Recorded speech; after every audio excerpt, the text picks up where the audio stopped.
Hello students.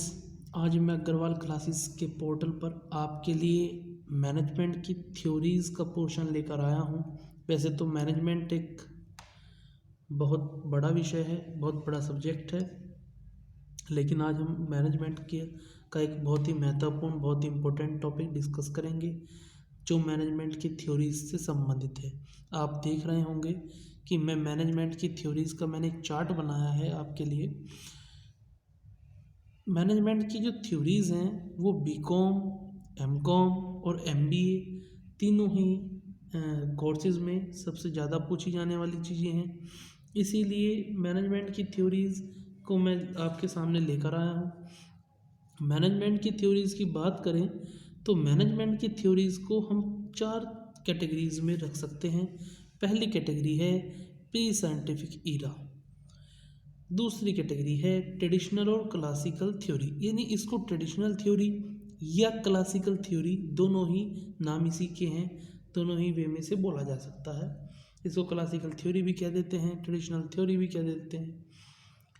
दूसरे number पर आती है न्यू क्लासिकल थ्योरी, तीसरे नंबर पर तीसरा इसका जो कैटेगरी होती है वो है न्यू क्लासिकल थ्योरी, और फोर्थ कैटेगरी है इसकी मॉडर्न थ्योरी।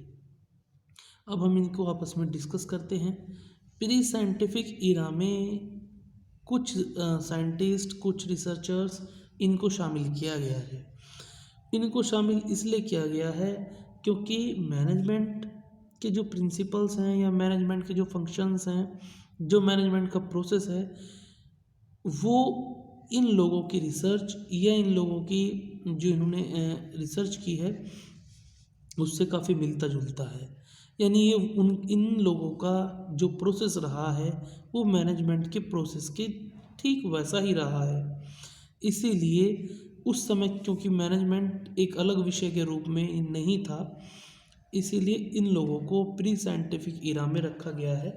यानी ये कह सकते हैं हम कि एक तरह से इन लोगों की जो रिसर्च का जो प्रोसेस था वो मैनेजमेंट के प्रोसेस से मिलता जुलता था। इसीलिए एक तरह की थ्योरी ये बन गई कि प्री साइंटिफिक एरा में भी मैनेजमेंट जिंदा था, भले ही उसकी पहचान नहीं हुई थी लेकिन वो विद्यमान था। दूसरे नंबर पर मैं बात करता हूँ ट्रेडिशनल और क्लासिकल थ्योरी की। ये एक इम्पोर्टेंट थ्योरी है और सभी जगह पूछे जाने वाली थ्योरी है। बीकॉम में सबसे ज़्यादा क्वेश्चंस ट्रेडिशनल थ्योरी की या क्लासिकल थ्योरी से निकलते हैं और ये बहुत कॉमन भी है। ट्रेडिशनल और क्लासिकल थ्योरी के 3 पार्ट्स हैं।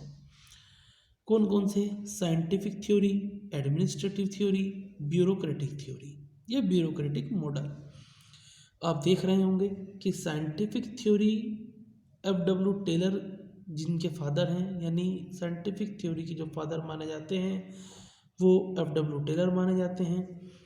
एडमिनिस्ट्रेटिव थ्योरी के जो फादर माने जाते हैं वो हेनरी फ्योल माने जाते हैं। और ब्यूरोक्रेटिक मॉडल या ब्यूरोक्रेटिक थ्योरी के जो फादर माने जाते हैं वो मैक्स वेबर माने जाते हैं। यहाँ पर यह भी नोट किया जाए, जो 12th के स्टूडेंट्स हैं वो भी यूपी बोर्ड के, तो उन लोगों के पास उनके सिलेबस में केवल साइंटिफिक थ्योरी और एडमिनिस्ट्रेटिव थ्योरी यानी हेनरी फ्योल की थ्योरी ही उनके सिलेबस में है। इसके बाद बात करते हैं न्यू क्लासिकल थ्योरी की। न्यू क्लासिकल थ्योरी के भी 2 पार्ट्स हो जाते हैं, ह्यूमन रिलेशन अप्रोच और behavioural science approach. New classical theory को भी 2 पार्ट्स में डिवाइड किया गया है। ह्यूमन रिलेशन अप्रोच का एकमात्र एग्जाम्पल हाथोन स्टडी या हाथोन थ्योरी कह सकते हैं है, क्योंकि ये मानवीय संबंधों पर आधारित है। जिसका न्यू क्लासिकल थ्योरी का दूसरा पार्ट बिहेवियरल साइंस अप्रोच, जिसमें need hierarchy theory, X Y theory, Z theory, managerial grid theory, ये सभी आती हैं। क्योंकि इसमें मोटिवेशन, आपको कुछ थ्योरी जैसे मोटिवेशनल थ्योरी है, जैसे need hierarchy theory, X Y theory, Z theory, ये मोटिवेशनल थ्योरीज हैं। और मैनेजरियल ग्रिड एक लीडरशिप का एक स्टाइल है, लेकिन ये बिहेवियरल साइंस अप्रोच से इसका रिलेशन है, इसलिए इन थ्योरीज को बिहेवियरल साइंस अप्रोच में काउंट किया जाता है। मैं बात ट्रेडिशनल से दोबारा करूँगा, क्योंकि मैंने अभी आपको बताया था कि साइंटिफिक और एडमिनिस्ट्रेटिव और ब्यूरोक्रेटिक थ्योरी बहुत कॉमन सी थ्योरी हैं।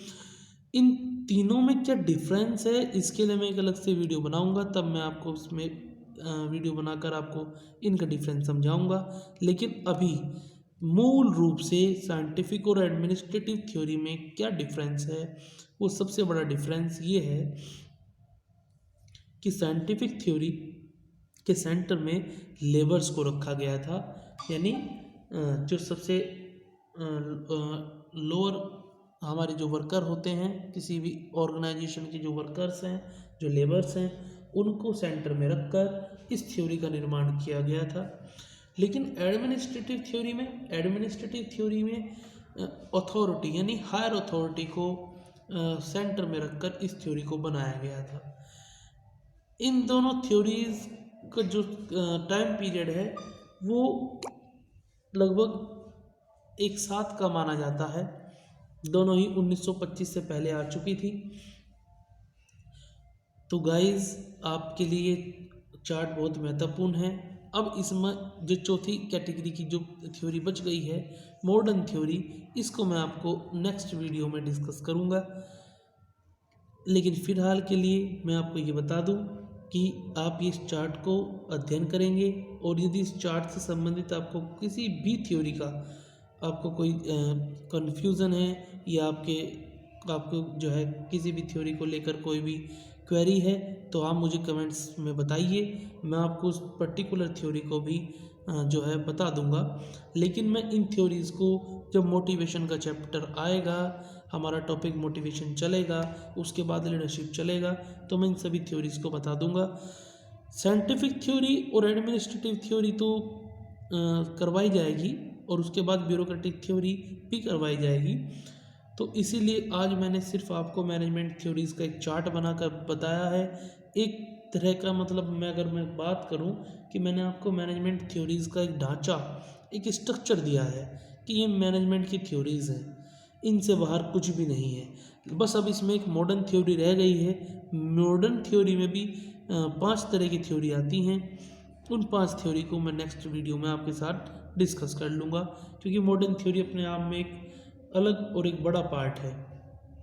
ओके गाइस, तो फिर आप हमारी वीडियो को लाइक कीजिए एंड सब्सक्राइब कीजिए।